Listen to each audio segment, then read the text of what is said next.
그렇게 시부모님이 서울에서 올라와 형님 내외를 케어하는 동안 저도 이제 막 태어날 둘째 갓난이를 보느라 하루가 어떻게 흘러갔는지 알 수 없을 정도로 시간을 빠르게 지나갔고, 드디어 형님이 정식 교수 임용장을 받고 출근을 앞둔 어느 날 시아주버님으로부터 연락이 왔어요.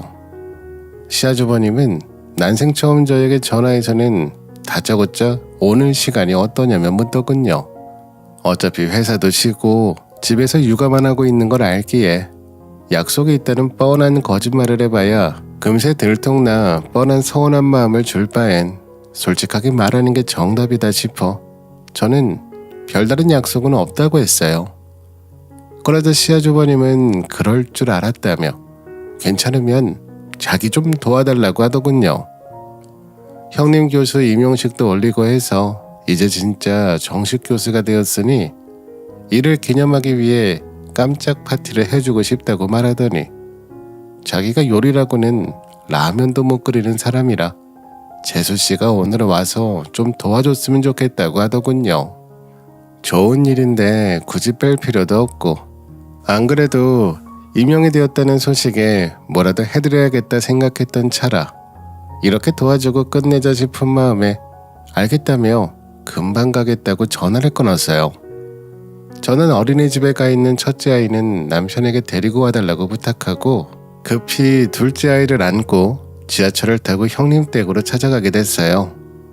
마침 시부모님은 건강검진이 있어 본가에 내려갔다 저녁에나 올라오는 상황이었고, 아이들은 이미 학교에서 한참 수업 중이고 형님도 오늘 첫 강의를 나간 터라 집에는 시아주버님만 계셨어요. 시아주버님은 저에게 장은 이미 어제 시어머님이 받았다며 이걸로 요리를 해달라고 하더군요. 저는 저녁 시간에 맞춰올 가족들을 생각해서 아이를 업고 하나씩 요리를 완성해 나갔어요. 시아주버님은 제가 요리를 하는 동안 저희 둘째를 봐주기는커녕 소파에 앉아 신문을 보다 서재에 들어가 잠을 자는지 한참 동안 나오지 않더군요. 저는 아이를 앞으로 맸다 뒤로 맸다 이리저리 이고지며 혹여나 뜨거운 음식 국물이 튈까 고군분투한 끝에 가족들이 도착할 예상 시간보다 이르게 잔치면 빠지면 섭섭하다는 소갈비찜부터 손만이 가는 잡채는 물론 칼칼한 국물까지 곁들일 수 있도록 해감까지 완벽히 끝낸 해물탕까지 거나하게 잔치 음식 준비를 완성하게 됐어요. 그 덕분에 저와 둘째는 온몸에 음식 냄새로 도배되다 못해 범벅이 되었지만 어차피 한번 하는 거 제대로 하고 뒷말 없이 잘 마무리하자 싶었기에 저에게 큰 문제는 아니었어요. 되려 밀린 방학 숙제를 끝낸 것 같아 마음이 한결 가볍더군요. 그리고 어차피 가족끼리 식사인데 잔치상 준비한 것도 모자라 격식까지 차릴 필요가 있을까 싶어 잠시 소파에 앉아 쉬고 있는데 그제서야 시아주버님이 거실로 나오셨어요. 시아주버님은 기지개를 켜며 음식 준비는 다 되었는지 물어보며 거실의 베란다를 열어 집을 환기하기 시작했어요. 저는 민망함을 뒤로한 채 음식은 다 되었다고 혹시 시부모님들은 언제 오시냐 묻자 시아주버님은 내일 올라올 예정이라고 말하더군요. 예상치 못한 답변에 저는 그럼 내일 시부모님 올라오면 파티를 할 건지 남편은 언제 오라 하면 될지 묻자 시아주버님은 지금 그게 무슨 말이냐는 표정과 함께 저에게 버리려고 두었을 법한 꾸깃꾸깃한 흰 봉투 하나를 건네며 오늘 수고했다고 이만 가보라고 하는 게 아니겠어요? 저는 당황한 나머지 아무 말도 하지 못한 채 아이를 안고 형님 댁을 나오게 됐어요. 나오면서도 저는 이게 대체 무슨 일인지 싶었고 이 사람들이 나를 무슨 가사 도우미 정도로 취급하나 싶어 어이가 없었어요. 그렇게 엘리베이터를 타고 내려가는 내내 황당한 마음에 한숨만 씩씩 몰아쉬다 1층에 도착해 내리려 하는데 갑자기 4-5쯤 되는 중년의 여자들이 한꺼번에 몰려오는 터라 저는 내릴 타이밍을 놓치고 말았어요. 그러더니 일행 중 한 여자가 대체 이게 무슨 냄새냐며 코를 킁킁거리며 불쾌하다는 듯 계속 툴툴거렸고 주변 일행이 그녀의 말에 동조하지 않자 동조할 누군가를 기다리는 듯 엘리베이터의 문은 닫히지 않았어요. 그 틈을 타 엘리베이터를 내리려고 하는데 저 끝에서 주차를 마치고 들어오는 형님이 보였어요. 저는 형님에게 인사를 하려 했지만 저를 못 봤는지 형님은 쌩하니 지나쳐 들어가더군요. 저는 뒤를 돌아 엘리베이터 안을 보게 되었고 동시에 형님과 분명 두 눈이 마주쳤어요. 하지만 형님은 저를 모르는 척 냄새가 난다는 여자와 함께 코를 막으며 우리 아파트 주민은 아닐 거라고, 아무래도 누가 음식해줄 이모님을 부른 것 같다고. 원래는 외부인이 타는 엘리베이터가 있는데 종종 일회성으로 오고 가는 사람들이 자기가 뭘 타야 하는지도 모르고 아무거나 올라타서는 이렇게 불편을 준다며 맞장구를 치는데 마치 저에게 들으라는 듯이 말하는 것 같았어요. 제가 과장되게 생각하는 것일 수 있지만 형님의 외면과 말을 몇 번이고 곱씹게 되었고 마치 이게 너와 나의 계급이고 신분 차이라는 것을 저에게 알려주는 것 같아 모멸감과 수치스러운 마음을 안고 집으로 돌아갈 수밖에 없었어요. 남편은 왜 집으로 왔냐며 이제 아이 데리고 가려던 참인데 무슨 일이 있었냐고 물었지만 저로 인해 시댁에 괜한 분란을 만들기 싫었던 저는 몸이 안 좋아서 나중에 하기로 하고 돌아왔다며 애둘러 믿지 않을 변명을 하고는 결국 저는 몸져 누웠어요. 그리고 며칠 후 이번에는 형님에게 연락이 왔어요. 받을까 말까 고민하던 중 사과라도 하려나 싶어 전화를 받았지만 인사할 틈도 없이 형님은 지난번에 경황이 없어 고맙다는 인사를 전하지 못했다며 동서가 요리를 한지 몰랐다고 하면서 너무 잘 먹었다고 엘리베이터에서 일은 쏙 빼고 감사 인사만 연신 전하는 게 아니겠어요? 그러더니 시부모님께 감사 인사 겸 가족들 모시고 그간의 고마움을 전할 수 있도록 다시 한번 자리를 만들고 싶은데 알다시피 자기는 할 줄 아는 게 하나도 없으니 저에게 도와줄 수 없겠냐고 하더군요. 근데 제가 또 그렇게 식모 취급을 받을 순 없었죠. 그래서 친정 핑계를 대고 내가 그날은 미리 가서 준비를 못하겠다 하고 선을 그었어요. 근데 마치 형님은 그것까지 모두 예상했는지 그럼 간단하게 해야겠다며 점심에 오라고 하는 겁니다. 저녁 식사는 대단하고 점심은 간단하다 생각했나 봐요. 대충 뭐 시켜서 주려고 저러나 싶어서 그래도 축하 파티고 가족 모임이라 하니 일단 알겠다고 점심때 남편과 가겠다고 하고 전화를 끊었어요. 그렇게 남편과 아이를 데리고 형님 집에 또 방문을 했습니다. 현관문을 열자 형님이 활짝 웃으며 맞이해줬고 아주버님이 제 남편을 데리고 서재로 사라지자 형님은 저를 끌고 주방으로 가더라고요. 음식 차리는 거야 옮기기만 하면 되니 그것까진 튕기지 말자 생각했는데 들어가자마자 형님은 저에게 앞치마를 건네며 이번엔 재료도 자기가 다 준비해뒀다며 생색을 내는데 정말 환장할 노릇이었어요.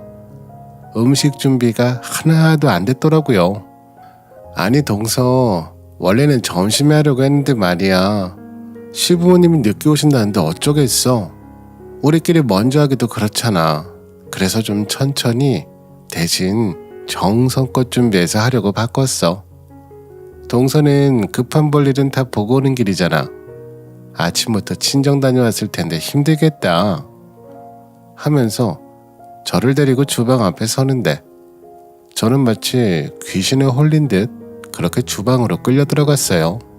제가 넋이 빠진 채 서 있자 시부모님은 본가에서 올라오고 있는 길이니 2시간 정도면 도착할 거라고 시간을 알려주고는 저에게 이것저것 정신없이 시키는데 시간도 얼마 남지 않은 상황에 이걸 따져들어서 뭐하나 싶어 그래도 이번엔 남편이랑 같이 왔으니 아이는 대신 봐줄 사람이 있잖아요. 그게 참 다행이다 생각했죠.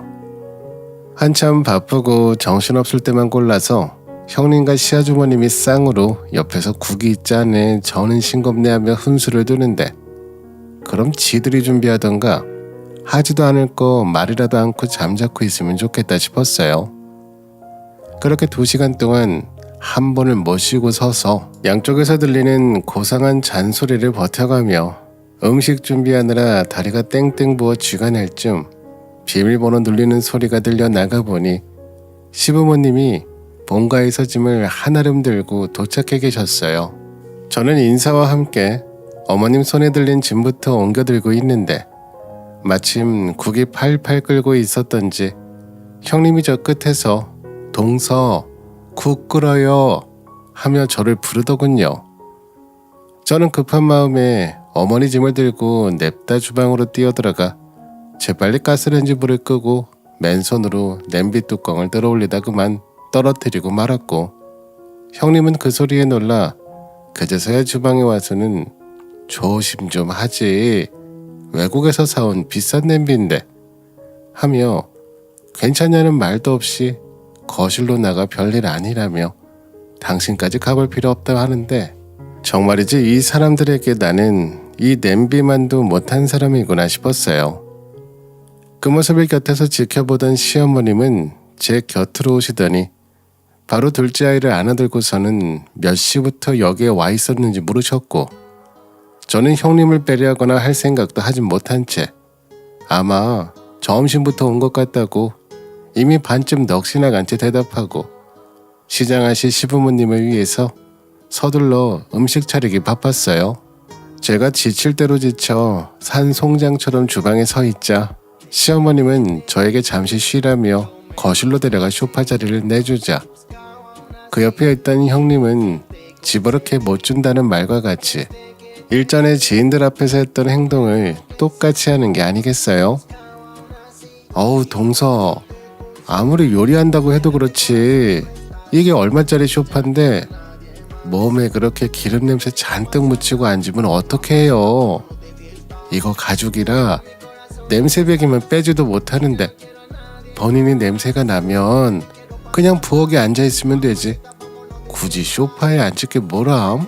그 소리에 속이 뒤집혔지만 거기서 뒤집을 힘도 남아있지 않았기에 그냥 오늘만 지나면 내가 이 근처에 오는 일은 평생 없을 거다 생각하고 있었는데, 형님이 저에게 손짓을 하며 멀리 떨어져 앉으라고 하는 겁니다.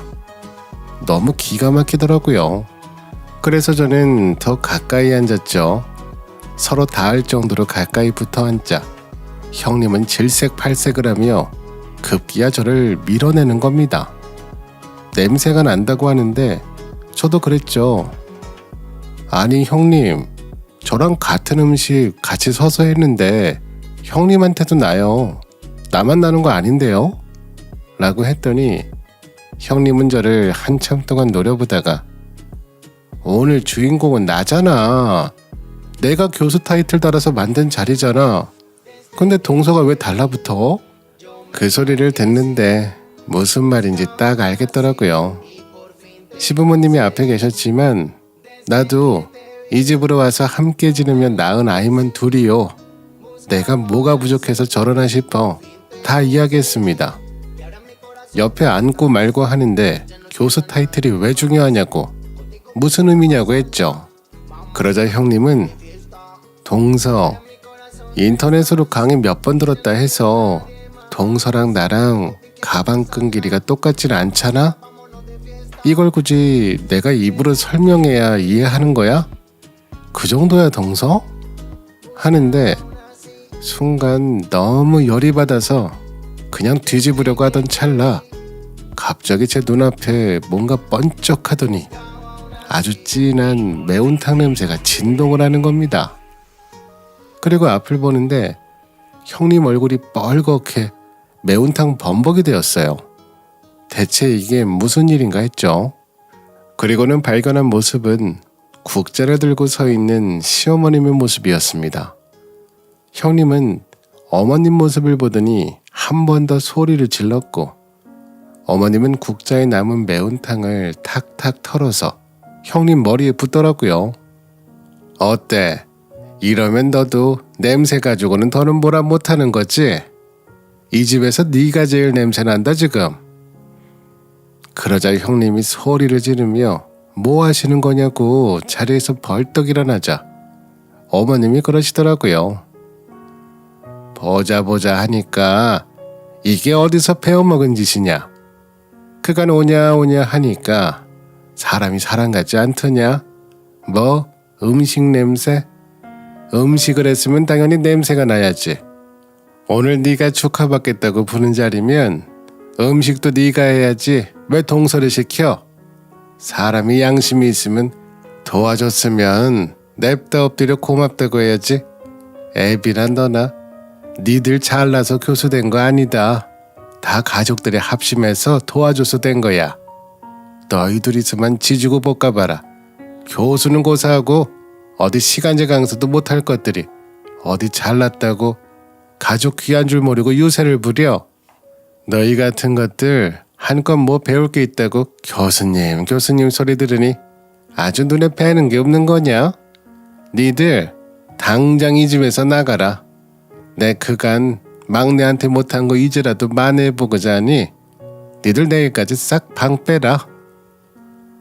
시부모님은 그 길로 저와 남편 그리고 아이들을 데리고 나오더니 이 집이 이제 재주인 찾아갈 때가 된 것 같다며 저희에게 이사갈 채비를 하라는 말을 남기고는 곧장 본가로 내려가 버리셨어요.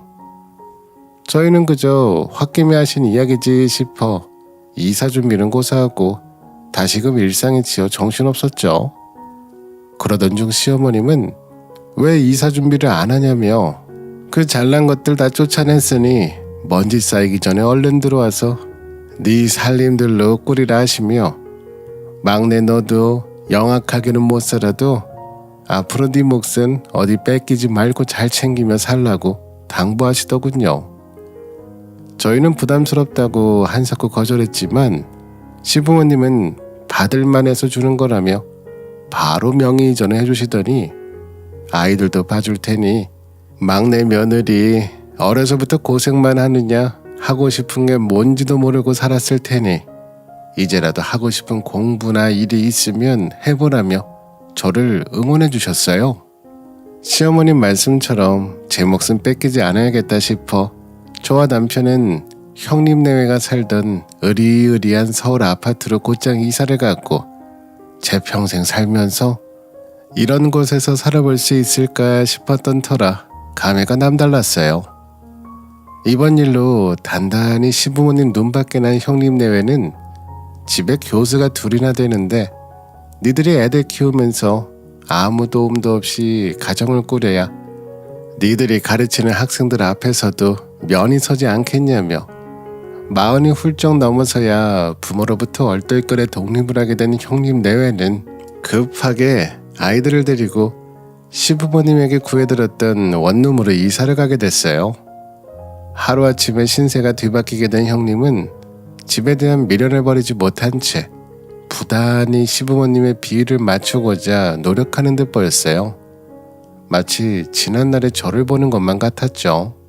장거리 운전은 딱 질색하던 형님은 주말이면 시부모님 댁을 찾아 잡초를 뽑으며 땡볕에 고생이란 고생은 다 하고도 시부모님께 따뜻한 밥 한 그릇 얻어먹지 못한 채 오고 가기를 반복한다는 소식에 쌤통이다 싶었어요.